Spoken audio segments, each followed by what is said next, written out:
There it goes.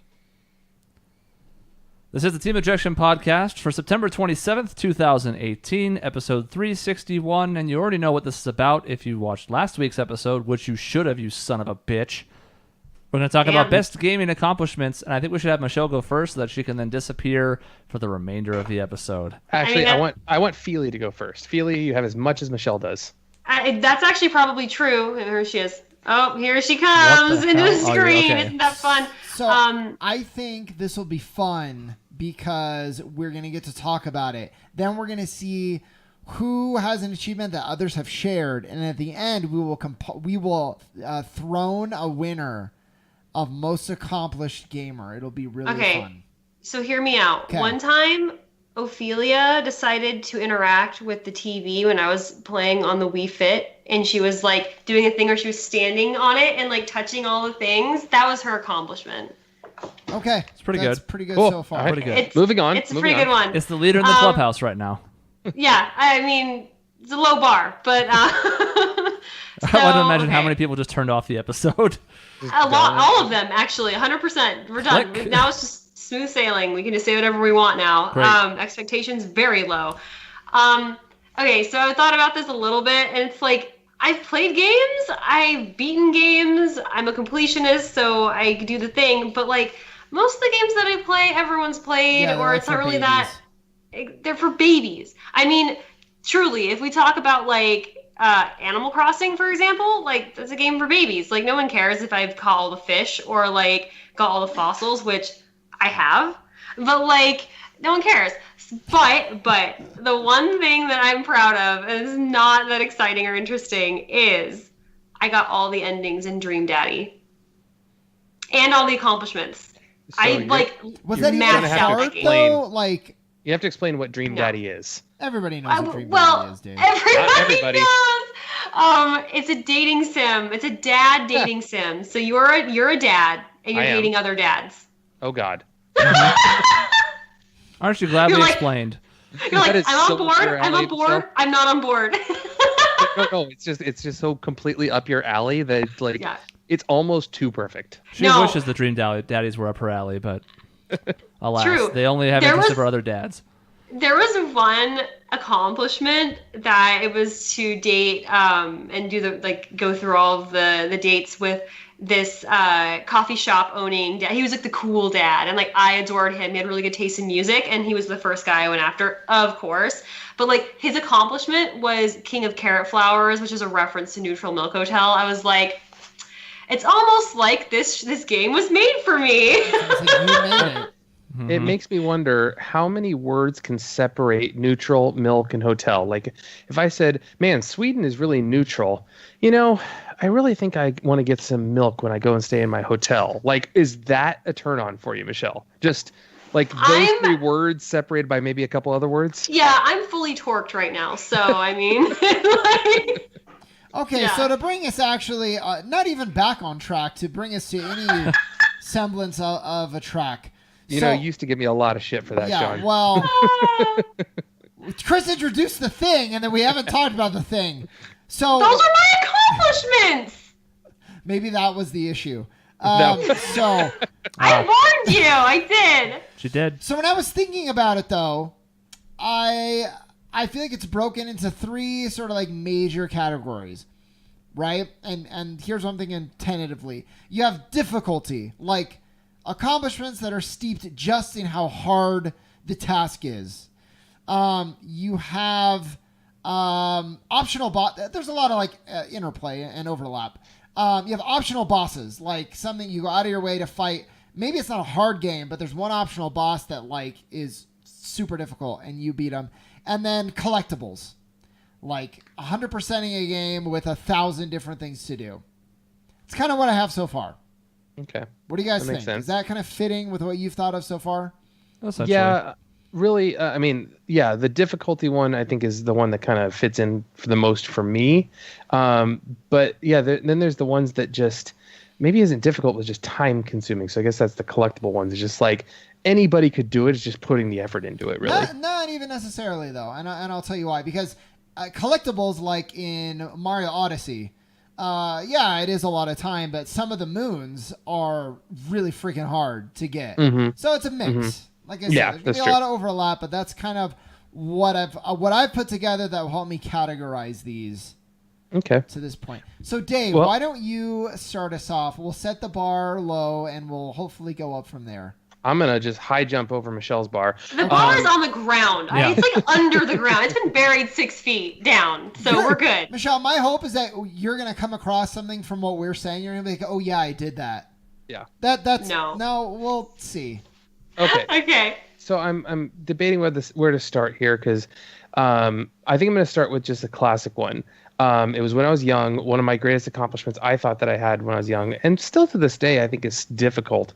I beat every single level on Super Mario Brothers 3. Didn't use a warp whistle, went and on Mario Brothers 3 on the map you can skip certain levels to get to the end. I went back and beat every single level one time on Super Mario Brothers 3. And I've done that too. It's not a lot of people have done that. No. I know a lot of people have beaten the game, but that's a lot of levels. It's a lot of time commitment. Yes. Dave, what I think is not a lot of people have beaten Mario 3, and not even less have done it without using warp whistles. So the fact that I don't even know what that is. I was gonna say there's some people who played that game and they had to beat it that way because they never found out about the warp whistles.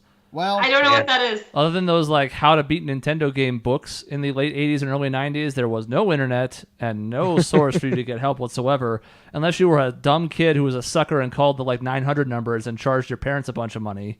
So actually, I have a funny story about that. I had beaten Mario 3 probably 4 or 5 times before I did the whole 100% completion because a friend of mine had Mario 3, and the first thing I saw them do was the drop behind the white box in level 3, and then go get the other warp whistle in the castle. So I knew exactly what those warp whistles were from the very beginning. Whoa! Yeah, so I saw somebody do it. I'm like, oh, that's how you play the game. Not really fully understanding the whole point of the game of why you were getting letters from the princess every time, because you weren't actually saving the princess up until Bowser captured her after World 7. Yeah. Which was a complete, just a new thing to me. Was like, oh yeah, I'm just getting letters from the princess, whatever. Huh, that's weird. How is she sending me letters with items in it from Bowser's clutches? Oh well. And then after you beat World 7, it's like Bowser sends a letter that says, haha, I've kidnapped the princess. Come get her, bitch. Well, I mean, if you're going to warp whistle, you basically play World 1, a little bit of World 2, and then World 8. So you don't really ever see what's going on in between and go, oh. You can actually warp. You don't even have to play World 2. Because if you warp whistle on the warp screen, it takes you right to 8. Well, and it depends, because I did it where I ended up going to World 4 or 6. There must have been different combinations, but the point is, Dave, I talked to the judges, and they said that counts as an achievement. That's pretty good. I recently did exactly that, but I had save stages. Save states. Yep. Yeah.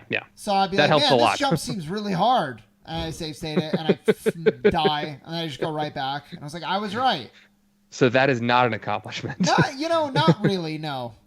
Not anything I'm glad I beat the game, and I'm glad, I didn't want to do the thing where either farm lives or just get really, really, really good at it.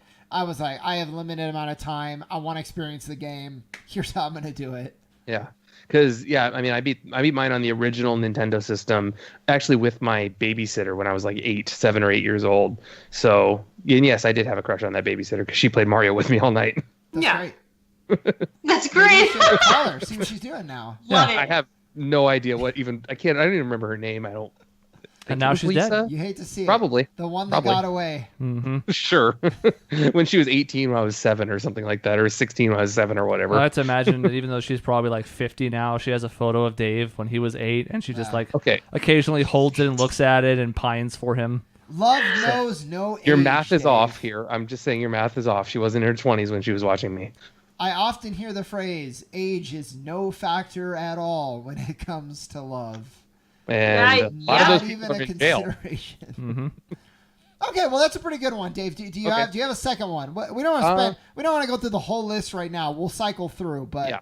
So a second one I thought of is something that you probably are going to shit all over, Shaun. But perfect. I had a lot of the games I played in the past, I've said on the show, is sports games. One of my greatest accomplishments was I was playing in NCAA college football like online league, basically. Not like an esports league, but it was like a few players had a season going together, and I beat somebody online that was the top ranked guy in our group.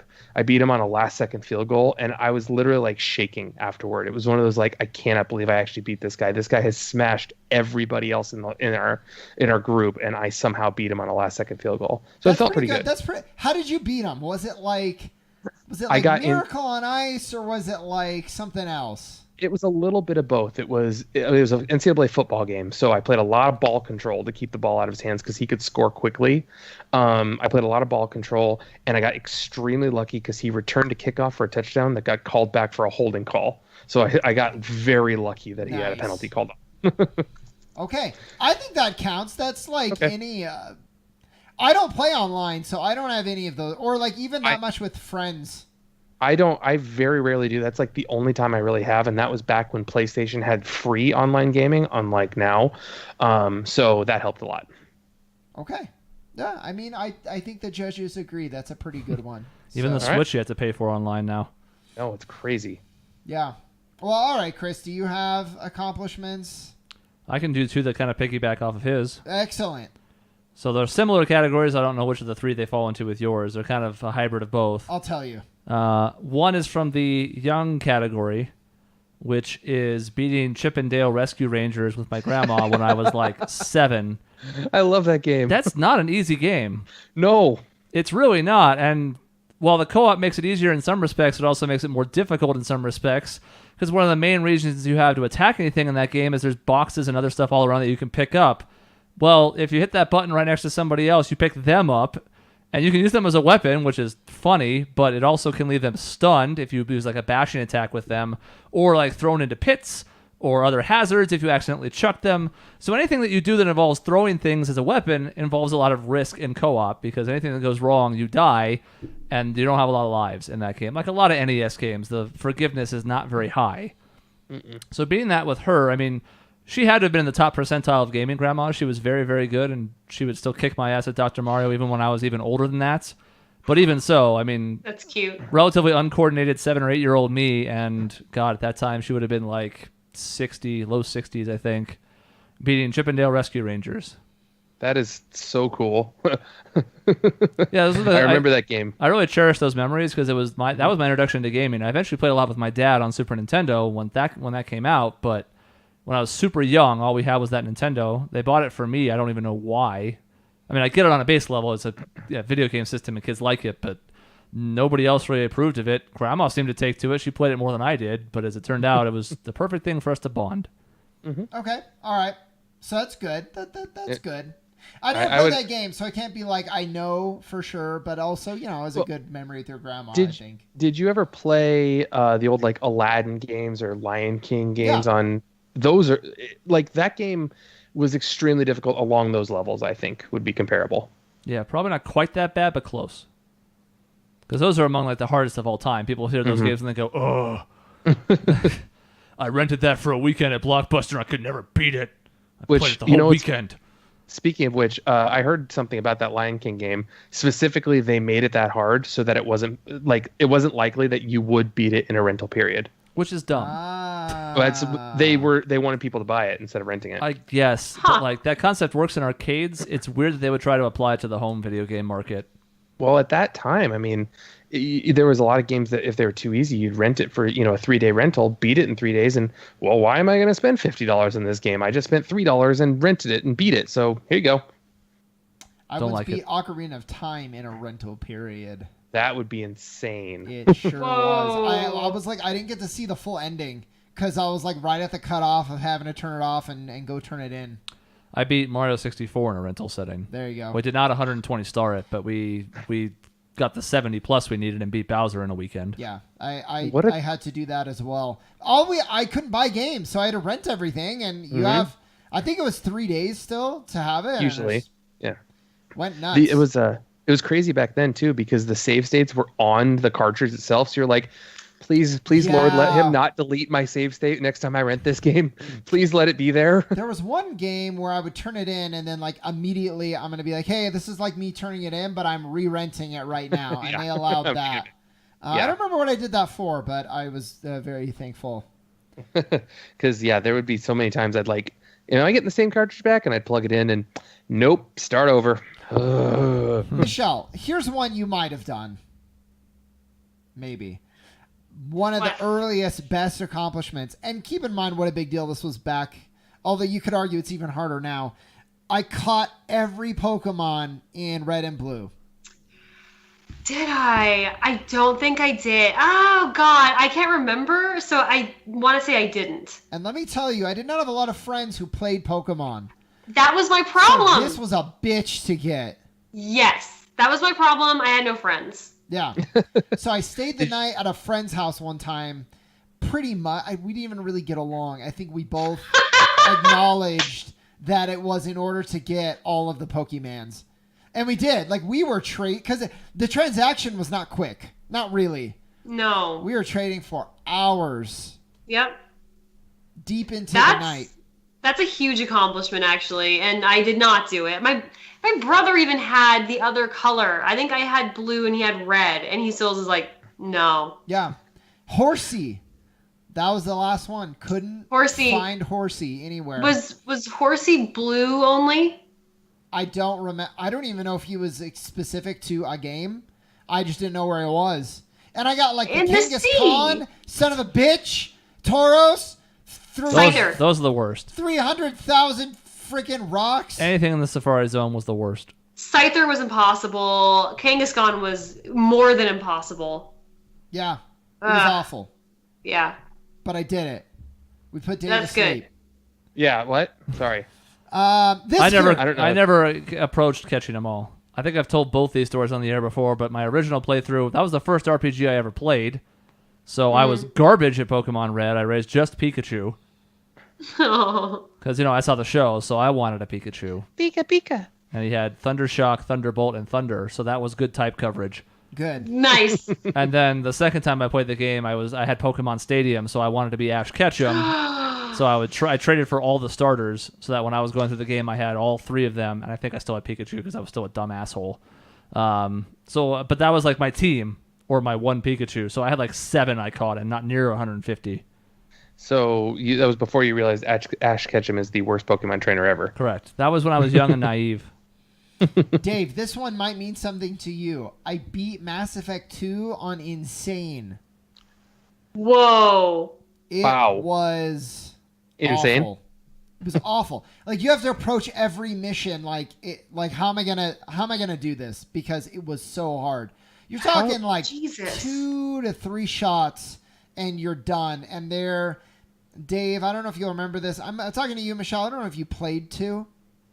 I've seen clips and stuff of it. I haven't played it. There's a part where you're fending off a bunch of the collectors, and there are platforms that are rotating and moving, and they're assaulting you. Is that once you go through the last relay into the collector zone? No, it's not even at the very end of the game. Oh, okay. It's before that, and because it keeps changing, you're going to be in good coverage at one angle, and then they come from behind you, and you're like, what the fuck am I supposed to do? Sorry, with this. But yeah, so that took a long time. That would be frustrating of epic proportions, because imagine how many times you die, and it's just I have to start over. Well, luckily there was a good checkpoint. So you're starting at the beginning of that fight, but it's a long multi-stage fight, and every time you die, you're starting at the beginning of the fight again. So beating that human Reaper at the end, I feel when he smashes down, it would be instant death if you were anywhere in his field. Yeah, although this battle I just told you about, that was the hardest part, and I notice a lot of games that are really hard. Very often you get the hardest task before the end of the game.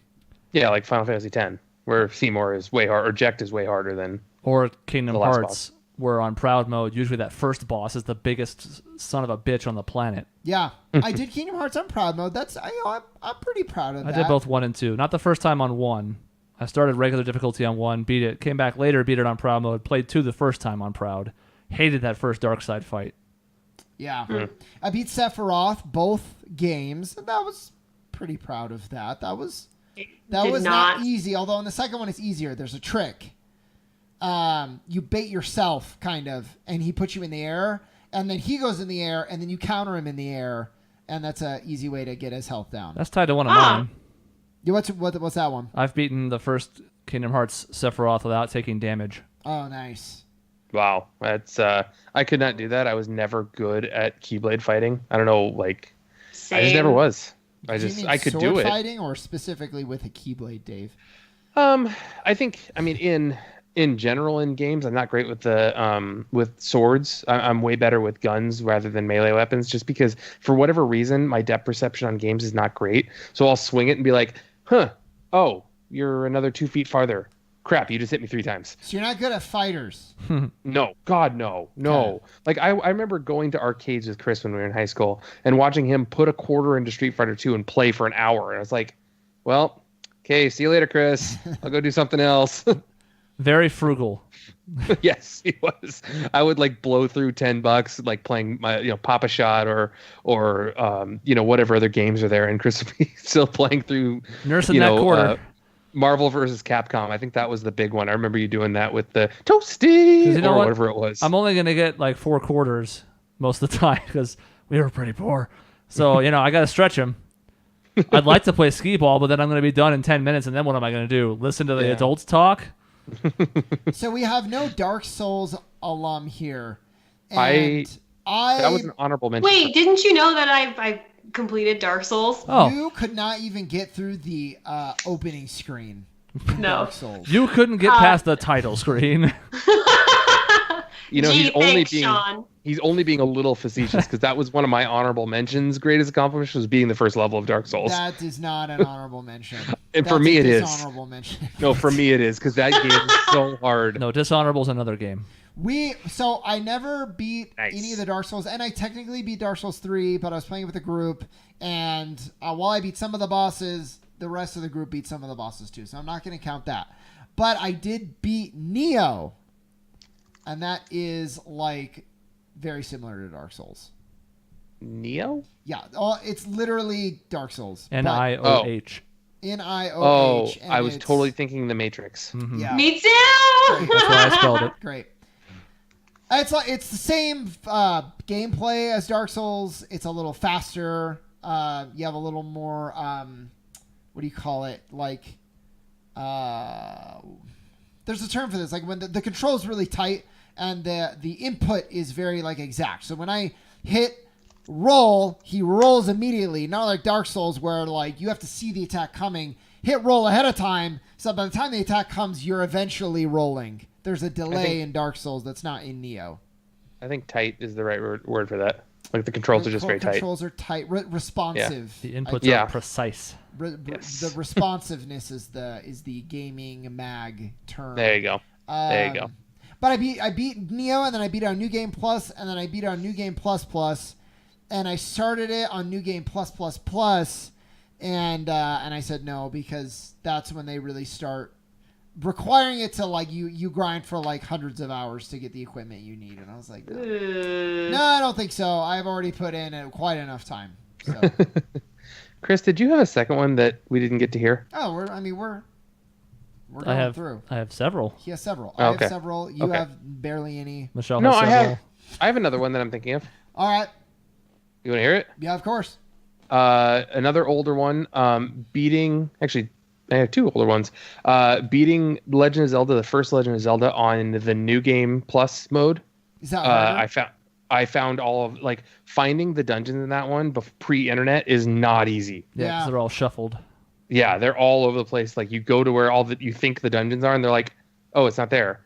Oh, that's a bunch of enemies down there. Oh no!" Like it's not easy. Like there's sections. There's like a lost graveyard where if you go into it, you have to go a certain pattern to exit it. Otherwise, you just get stuck in this infinite loop and get stuck in this graveyard. So you figure out the pattern in the original game, but then in the New Game Plus, it's a different pattern. So you have to figure out the different pattern to get out. All the dungeons are in different places. Ganon, the temple layouts are different in the New Game Plus. It's a lot harder. See, these days, if I got stuck in a loop, I'd be like, oh, great, it's glitched. Got to reset. Played too much Skyrim. Yep. Well, yeah. So this one was an intentional loop. Yeah, yeah, that's and then cool. I can say one other older one was beating the original Final Fantasy.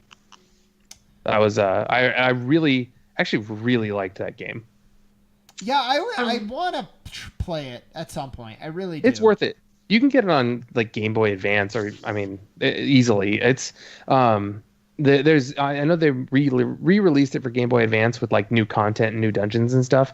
But honestly, I played it on the old Nintendo when I was a kid, and I didn't get it at first because I didn't understand like how to equip weapons when I was 6 years old. I didn't understand the different classes and stuff like that. But once I figured it out and started playing it, it was fun. Like I would come from school or like during a summer, I like played it all day, every day. See, I love that. I miss that. Yeah. Yeah, me too. Michelle, you are due for an achievement. Yeah, I got. I actually, Dave made me remember that I played the very first Spyro game on PlayStation. Okay. And I collected all the eggs and I saved all the dragons. I 100%ed it, and it was not easy either. Like there were some that it stumped me for literal weeks, and I'd be just like trying to leap from like high areas to try and like soar over and get them, and I eventually got all of them. And I will say the special ending was bullshit, and it didn't matter because it was just like, here we go again. Like literally, I think that's exactly what Spyro said. I was like, this is a totally waste of time. I hate it. It was so annoying. It took I think it was like somewhere in the realm of 150, 200 hours of collecting. And granted, I was a dumb kid, so it probably could have taken half that. But yeah, I 100%ed the first Spyro game. Secret endings, not often worth it. No. Yeah. Awful. Looking at you, Kingdom Hearts. Ugh. Isn't it so weird nowadays with the secret endings? Like for me, I would love to spend the time to go through and like go through alternate paths in any dialogue games or see secret endings or alternate endings. I can just YouTube it now. Like I can beat the game once and then YouTube every other ending. And the problem is that there was this really, really tight window in between when games had elaborate enough stories for a secret ending like that to matter to when you could just look them up on YouTube. There was a very 3-year window where maybe you could pull that off, and then after that, there were too many ways to find it where it wasn't worth grinding the extra 50 hours to see like a minute cutscene. Yeah, like all the Mass Effect 3 endings or whatever. It's like, okay, I picked one. Well, guess I'll watch the other ones because why do I want to go through that again? Yeah, right. You're not going to shape an entire gameplay just to get that one ending. That's stupid. Mm-hmm. Exactly. I'm going to spend another 50, 60 hours on a game just because to see one 5-minute cutscene. The ROI is real low. Yeah, it's almost sad in that instance, but it's just how it is now. Especially, I guess if you're younger and had more time, then it would work out that way. But I know for us, like, even then, that's the one thing I really didn't do even when I gamed a ton when I was a kid. That was the one thing where I'm like, I'd rather spend another 40, 50 hours on another game than go back through this just to do this one thing. Mm-hmm. Yeah. Okay, I have two. The first one, we have no BioShock Infinite fans here. I like it. Oh, did you play it? Did you beat it? Oh, yeah. Oh. We had long conversations about this, Shaun. On the show. I like the idea of BioShock Infinite. I've read a lot about it, but I've never played it or seen anyone play it. Just so you know, Shaun, I didn't throw tomatoes at the black people in the beginning. Thanks, Dave. Wow, very good. What an accomplishment. That's number one accomplishment. It's just never a good sign if you have to call attention to that. I actually really love that game. I feel like I could spend a whole podcast talking about it. But what I will say is I beat it recently they did like the remake, and I beat it on 1999 mode. I don't know that one. It's the hardest freaking mode ever. It's awful. It's awful. You're just like you die. You die. You don't even know why. You don't know what happened.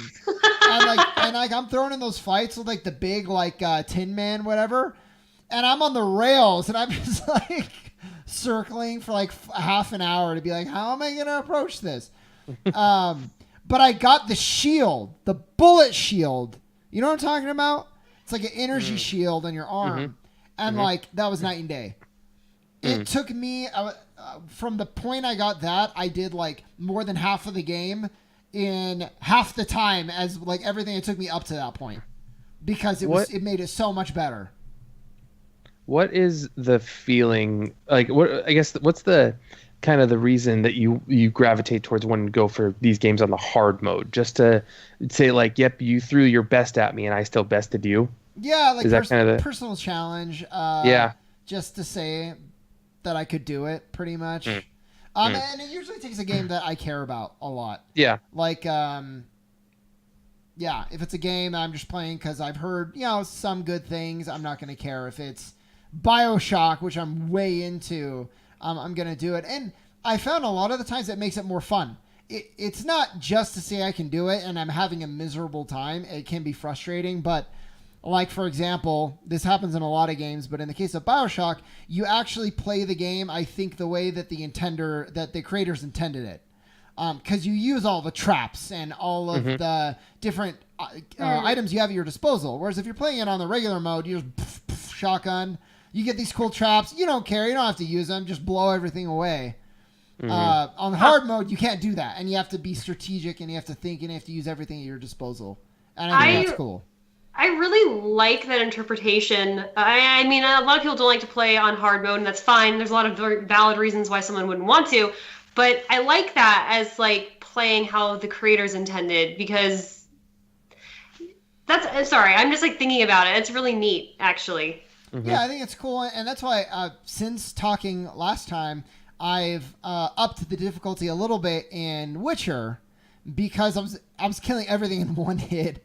And I was like, I can go harder, but there's like potions there's a ton of different potions that do a ton of different things, and there's oils you can put on the sword. There's ways to optimize yourself for different fights. It doesn't matter if you're killing everything in one hit. Makes it easy. Yeah, so I upped the difficulty, and then I could take advantage of these gameplay mechanics, and I'm enjoying it a lot more now. Gotcha. Makes sense. Chris, what do you got next? I have a buzzer beater-esque one. Okay. Not like the segment, but like Dave's example. So in the game Gunbound, and now no one's... I remember that game. No, I remember it. Worms ripoff. Let's be honest. It's just a Worms ripoff. Oh my god! This was back when me and the friends of the show, like Mike and Nick and Dave, were all playing like 4v4 online, and we were all be on the same team, and we would all make up things to make fun of the other team, etc. So we're in this 4v4 match.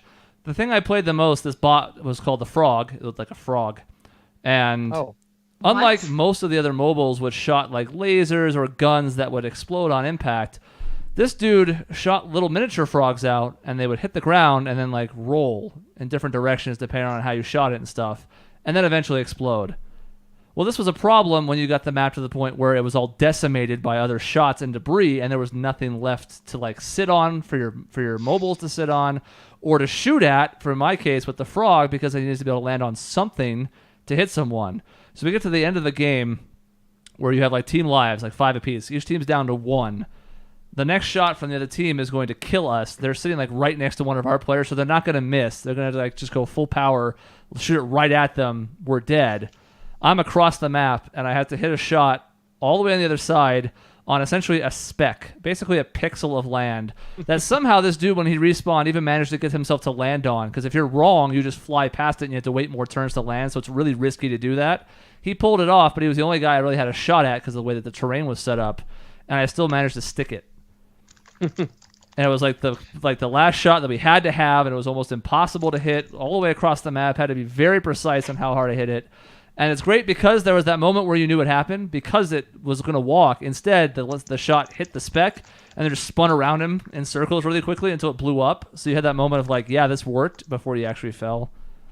I was very proud of myself. I like it. No. And I love those multiplayer games too, because you can all celebrate together. Like, especially like when you're a little bit younger, in your early 20s and stuff, it's like means so much. You're like, I can imagine you hitting that shot and all of you just exploding and yeah, pretty much. They're like, this is the top 10 achievement of my life, and I don't know if it's fallen out of the top 10 since then, but it was definitely a bad sign that it was that high in the beginning. Well, speaking of co-op games, and Chris, this should be on your list. Oh, if it's not, I'm going to be very disappointed. It's probably not. We together, this household, beat every Left 4 Dead campaign on whatever the hard veteran expert. Sexpert. So hard. So hard. Like, you play the game, and even now I go back and I play it on like normal or hard, and it's pretty challenging. So I don't even know how we did it on expert. It took it's all teamwork in that game. It's pure. It's teamwork. It's knowing the map and the systems, but it's a lot of teamwork primarily. You gotta go and slow. skill. You gotta be methodical. Yeah. Because here's the problem for people who don't really know. Like, you have 100 health. Anything that hits you at all, even like the most base of zombies, is 20. Yeah. If the tank hits you, you're instantly down. Doesn't matter how much health you have. On expert, it's a one-shot knockdown.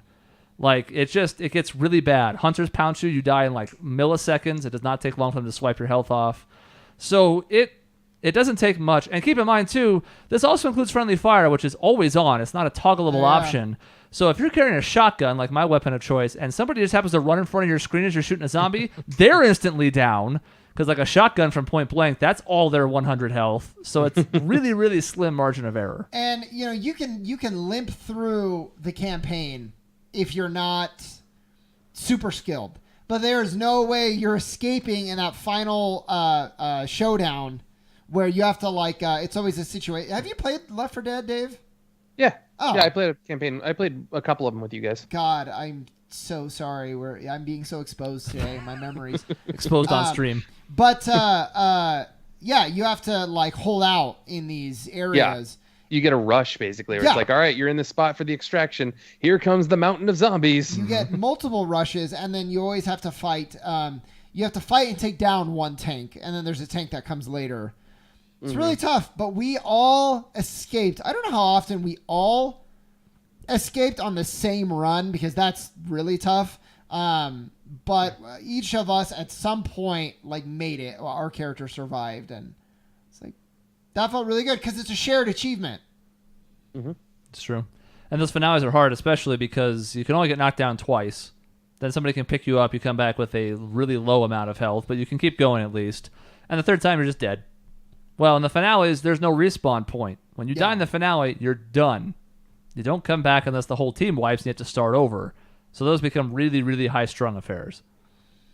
And but again, that's what's so fun is you're like you said, Dave, where you're shaking and you're sweating and it's so intense. And Michelle, have you ever had a gaming moment like that when you were asking out the cafe daddy? Were you really sweating? Yeah, absolutely. No, I actually have though. This is so dumb. I spent 8 hours playing Lord of the Rings: The Two Towers on Xbox with a friend, and we literally did not get up for 8 hours. And we were I don't know, it was the Battle of Minas Tirith, or I don't remember what it was. And it was really stressful. It was really hard.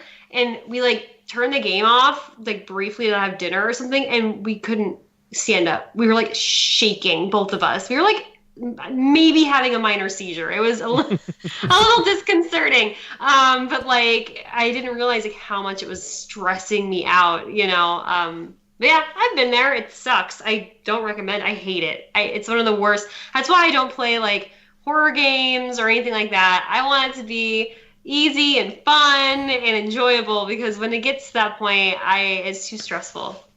Things jumping out at you. Yeah. I love the pressure. I know you do. I really do. Remember that time we replayed a chapter of The Walking Dead 47 times before we finally caved and I think you or me, I think it was you, beat the level? Yeah, I couldn't do it. I was so scared. I don't remember what I had to do. I had to shoot something.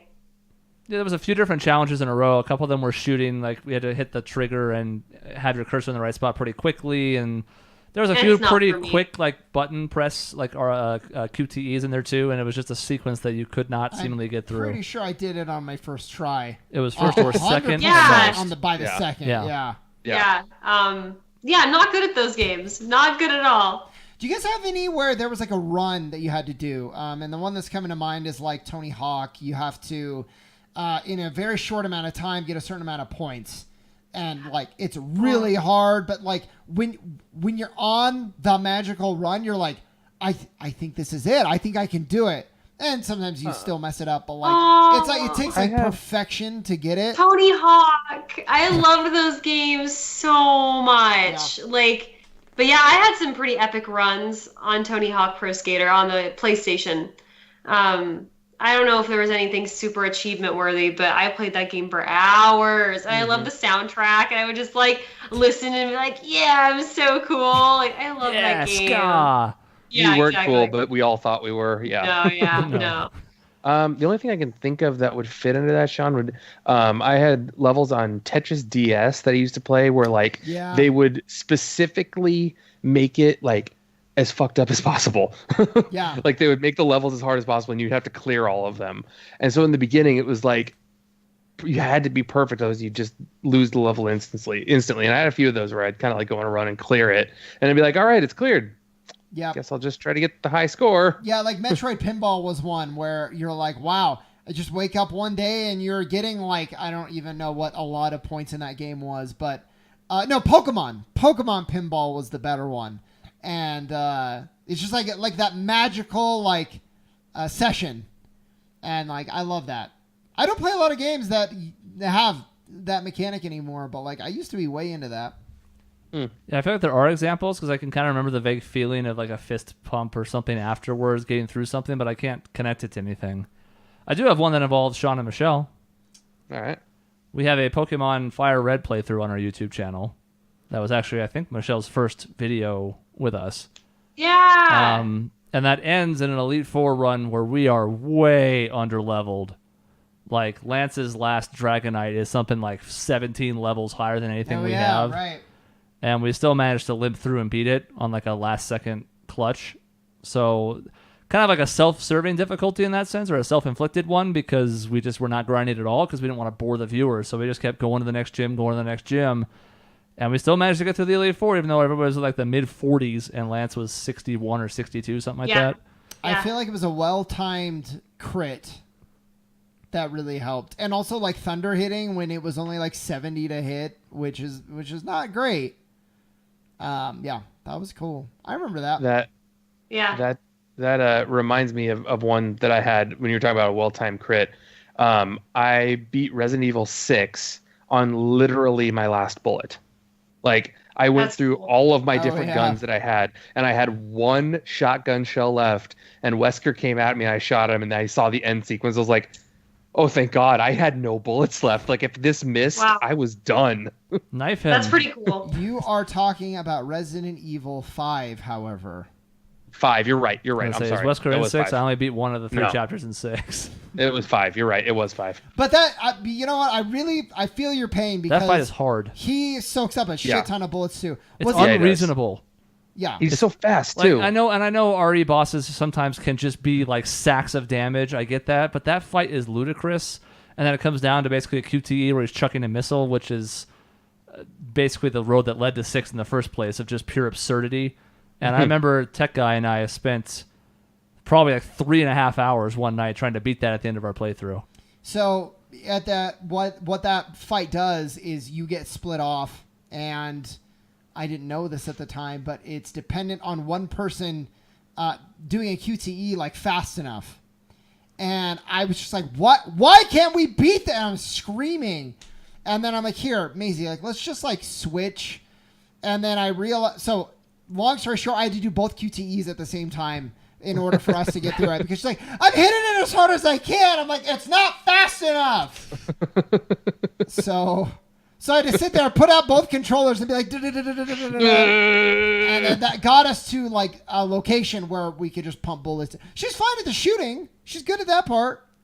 She just can't hit the button fast. One of the most frustrating parts about that too is you spend the whole game almost always together. Occasionally you splinter off with one section or another in certain key moments, but like most of the time you're together. So somebody gets down, you at least have a shot to get them up if you can find a window to do it. Here, because you're split off for most of the fight, if somebody goes down, that's over. And you got to wait for them to bleed out because you can't possibly get to them until you can start all the way from the beginning again. Yeah. Man. Fucking Wesker. Did you guys ever beat any Halos on Legendary? Yes. All the first 3. Wow. Did not do 2. You did 2? 2 is a big feat. And I'll tell you why. Because 2 is the only Halo where if your partner dies, you die. Like so often you can limp through Halo. If your partner dies, you just get to a safe spot, they respawn. Mm-hmm. Yep. You can't do that on 2. That's what my friend Andy and I did on Halo 1, because we did beat it on Legendary, because we did exactly that. It was like, all right, you go in and try to kill as many as you can. Then when you die, I'll go in and kill as many as I can. Take turns. The only one that's noteworthy for me is Halo Reach, because it's the only Halo I beat on Legendary by myself. Wow. Every other Halo, tried it by myself. I'm like, I can't do this. This is too much. I need a partner. Thank you. But yeah, Halo Reach, I was able. One fight, it was like a huge battlefield. I just sat behind a rock for like 30 minutes, and I let like the warriors like kill each other, and that helped. It made it easier. Yeah. So disposable bodies. yeah. Let's see. I'm trying. I think I have one dumb one from years ago. Did you guys ever play a game called Red Faction? I've heard of it. Yeah, I know of it, but no. It was like when I was in college, my freshman year of college, it was the greatest game for multiplayer because it was simple but really fun to do. It's just kind of like a multiplayer shooter type, first person shooter type of game, kind of like GoldenEye back in the day. But one of the guns they had was called a rail gun, and so you could shoot through multiple people at once if they were in a line. Well, there's only 3 other people besides myself in the game because we had the 4 controller split thing in it.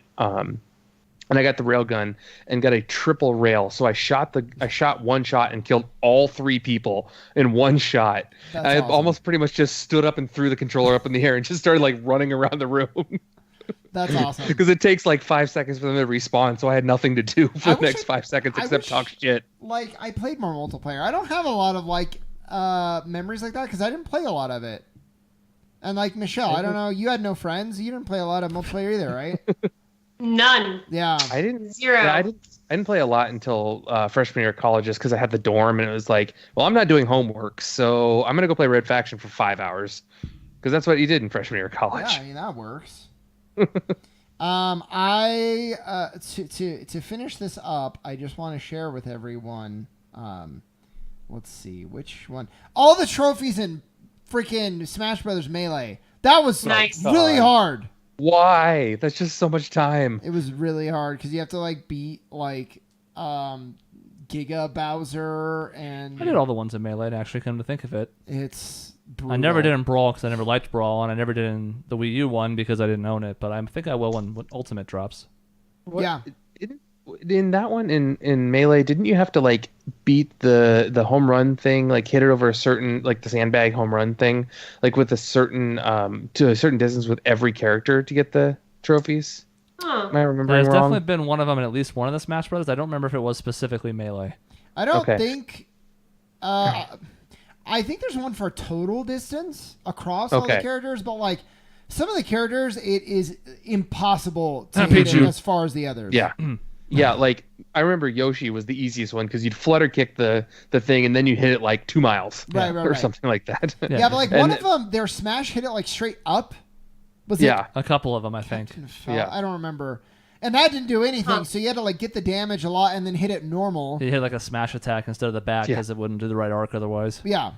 So like that's impossible to get like as far as Yoshi, but there's one where like you have to beat it in a certain amount of time, and then you have to fight Giga Bowser. There's another where you have to fight Master Hand and Crazy Hand on like the hardest difficulty. That was hard. And what sucks is because if you fail, you're all the way back to that run. Like you don't get to do that fight again. You have to do the whole sequence of events, which was not easy to get to in the first place. Ugh. No thanks. That does not sound fun I at also all. remember a lot of hatred, maybe not in Melee, but for the one where it was like the 100-man Melee on the hardest difficulty. I cheated that one. I got Donkey Kong, and I just did just ground boom, pound. boom, Boom, boom, boom, boom, boom, boom. I cheated that one with like Jigglypuff. Yeah. And like jumping off the edge, making them follow, and then somehow making it back, and then running to the side, jumping off the edge, using my 18 jumps. Yeah. Yeah, that was a big one. And then I got... This is the one I wanted. I wanted my personal one to end on. I got all the Gwent cards, you guys. You did it! Every single one. And if you knew how hard... Like, over the course of a 100-hour game, you have so many that are like, by the way, make sure to play this person hiding behind this freaking bush, or you're going to miss out forever on their one unique card. But I did it. I got them all. Yay! Got the achievement. And what they do now on Xbox, you guys, neither of you guys probably know this, they on like rare achievements, it's like the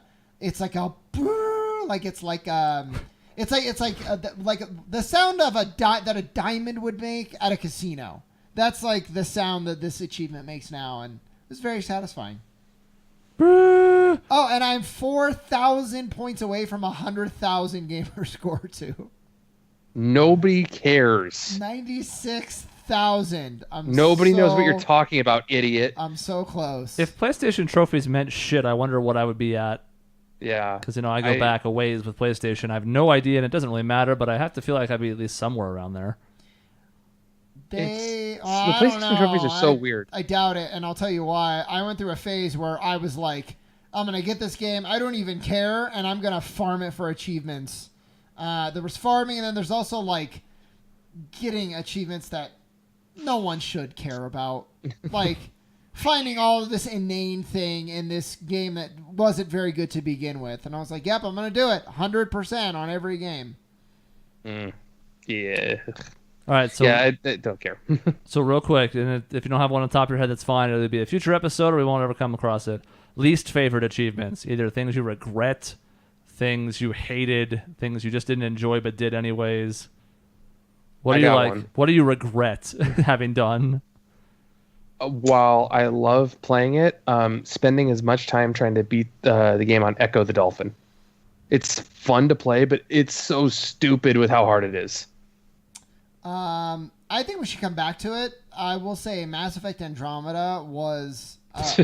and, we make it sound like it's the worst game ever made. It's not at all. But I spent, I don't know, at least 30 hours on it, if not more, of and at no point, I keep thinking it's going to get better at some point, and it never does. And I finish it, and I'm like, what a waste of my time. The most bland game ever, maybe. Yeah. Not worthy of BioWare's pedigree. I don't even know if I have one. I just floated the question. Michelle?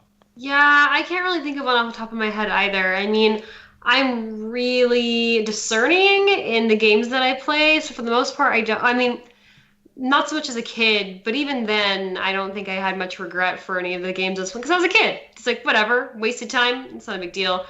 But as an adult now, I don't really... I pretty much go into a game knowing I'm going to like it. So I don't know. I don't think I have any off the top of my head. I'm sure there are some floating around, but... I don't know why I played Tales of Symphonia 13 times. I liked that game. I just don't think I needed to put 500 hours into it. And 13. Hold on, 500 hours plus another 20 into putting it to me. Like, you were basically like, here, David, you're playing this game, and handed me a GameCube You'll controller. like this. I need a co-op partner. Yes, that was pretty much what it was. Like, you were living with me that summer, and you're like, you're playing with this, me. Go. We also spent an hour and a half on one boss in Tales of the Abyss because we were on the highest difficulty, and all of our attacks did 1 damage, so we had to hit her like 1.1 million times. And while there was a sense of accomplishment that was done, and it was fun because it was 4 people playing together, it was really just arbitrarily difficult for no reason. It suffered from a lot of things that RPGs can, where it wasn't any harder because of that, although we took a lot more damage in the fight. It just made her just a sack of HP. Yeah. We didn't. If we could beat the first 20 minutes of that fight, we could clearly beat the rest of it. It was just a matter of getting through it. And when afterwards we were like, yeah, we did it, I guess. Yay. So there have been mistakes. I'm going to think about this question. Least achievements. I'm sure mine is going to be spending hundreds of hours doing all the collectibles and being like, great. Yeah. I got them. I got 50G for that. All right. Ooh. Or like doing it for a piece of equipment that like isn't even all that good, or that I hate the way it looks, so I don't use it. Mm-hmm. That one hurts. The cosmetic ones, that hurts. Yep. Yeah. Oh, this thing's gonna be like Ultima Weapon in the first Kingdom Hearts. I'm like, this looks dumb. I don't want my young Sora walking around carrying this piece of shit. Dude, I'll do that for armor. It does not have to be the best armor for me to wear it. I will wear what looks the coolest. Yep. Absolutely. Yep. Mm-hmm. All right, that's the end of this episode. In between shows, you can find us at our website, objectionnetwork.com. We're at Team Objection on social media. The email address is objectionnetwork@gmail.com. And finally, the YouTube channel, where you can see some of our past gaming escapades, some good, some bad, is youtube.com/objectionnetwork. See you next time. Bye.